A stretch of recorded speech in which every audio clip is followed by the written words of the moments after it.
Megastar Chiranjeevi హీరోగా తెరకెక్కిన Khaidi number 150 సినిమా pre release function Haailand grounds లో అంగరంగ వైభవంగా జరిగింది. అయితే ఎంత అట్టహాసంగా జరిగిందో అంతకంటే ఎక్కువ వివాదాలకు కేరాఫ్ గా మారింది. అల్లు అర్జున్ పరోక్ష హెచ్చరికలు, మెగా బ్రదర్ నాగబాబు తిట్లతో వేదికపై కాకపుట్టించారు. ఇంతకన్నా మంచి సందర్భం రాదనుకున్నారో ఏమో మనసులో దాచుకున్నదంతా వెళ్ళగక్కారు. అయితే ఈ ఈవెంట్లో జరిగిన ఓ ఘటన చిరంజీవికి కోపాన్ని, ఒకంత చిరాకును తెప్పించింది. మొదటి నుంచి అనుకుంటున్నట్లుగానే ఈ వేడుకకు వేల మంది మెగా ఫ్యాన్స్ హాజరయ్యారు. పవన్ ఫ్యాన్స్ కూడా వచ్చారు. చిరంజీవి మాట్లాడుతున్న సమయంలో వేదికకు అతి సమీపంలో ఉన్న ఓ పవన్ అభిమాని బాగా ఇబ్బంది పెట్టాడు.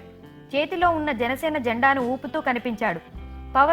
పవర్ స్టార్ అంటూ నినాదాలు చేశాడు. ఈ దృశ్యం చిరు కంటపడింది.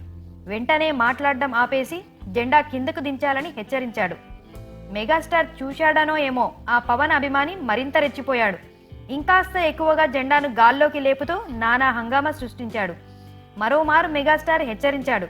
అయినా ఫలితం లేకుండా పోయింది. చివరికి చేసేదేమీ లేక చిరంజీవి స్పీచ్ను కొనసాగించి ముగించాడు.